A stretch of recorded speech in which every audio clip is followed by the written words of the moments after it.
అందరికీ నమస్కారం. ఈ రాశి వారికి జరిగే శుభాలు అశుభాలు ఏంటో తెలుసుకుందాం. ఈ వీడియోని తప్పకుండా చివరి వరకు చూడండి. ఈ వీడియోని ఇంకా లైక్ చేయకపోతే వెంటనే లైక్ చేయండి. ప్రతిరోజు మీ రాశి ఫలాలు అందరికంటే ముందుగా తెలుసుకోవాలంటే కింద కనిపిస్తున్న రెడ్ కలర్ సబ్స్క్రైబ్ బటన్ ని క్లిక్ చేసి పక్కనే ఉన్న బెల్ బటన్ ని యాక్టివ్ చేయండి. అలాగే ఈ వీడియోని తప్పకుండా మీ మిత్రులతో షేర్ చేయండి. ఈ రాశి వారికి ఈ రోజు దూర ప్రాంతానికి బదిలీ అయ్యే అవకాశం ఉంది. ఉద్యోగంలో ప్రతిభకు తగ్గ గుర్తింపు లభిస్తుంది. వృత్తి వ్యాపారాల్లో ఆర్థిక ప్రయోజనాలు ఆశాజనకంగా ఉంటాయి. నిరుద్యోగులు దూర ప్రాంతంలో ఉద్యోగం సంపాదించుకుంటారు. వృత్తి నిపుణులకు మంచి ఆఫర్లు అందుతాయి. ఆర్థిక పరిస్థితి ఆశించిన స్థాయిలో మెరుగుపడుతుంది. ఖర్చులు బాగా తగ్గుతాయి. ఆరోగ్య పరిస్థితి నిలకడగా ఉంటుంది. 1-2 ఆర్థిక సమస్యలు ఇబ్బంది పెడతాయి. అదనపు ఆదాయానికి చేసే ప్రయత్నాలు ఒక కొలిక్కి వస్తాయి. వాగ్దానాలు చేయడం, హామీలు ఇవ్వడం వంటివి పెట్టుకోవద్దు.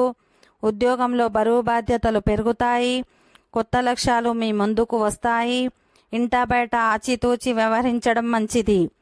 కొందరితో విభేదాలు తలెత్తే అవకాశం ఉంది. ఆరోగ్యం బాగానే ఉంటుంది. ముఖ్యమైన ఆర్థిక సమస్య ఒకటి అనుకోకుండా పరిష్కారమవుతుంది. ఆదాయం నిలకడగా ఉంటుంది, కానీ అనుకోని ఖర్చులు ఇబ్బంది పెడతాయి. ఉద్యోగంలో ఒత్తిడి పెరుగుతుంది. వ్యక్తిగత విషయాల్లో స్నేహితుల నుంచి సహాయం ఉంటుంది. ఓకే ఫ్రెండ్స్, ఈ వీడియో నచ్చినట్లయితే మా ఛానల్ని సబ్స్క్రైబ్ చేసుకోండి.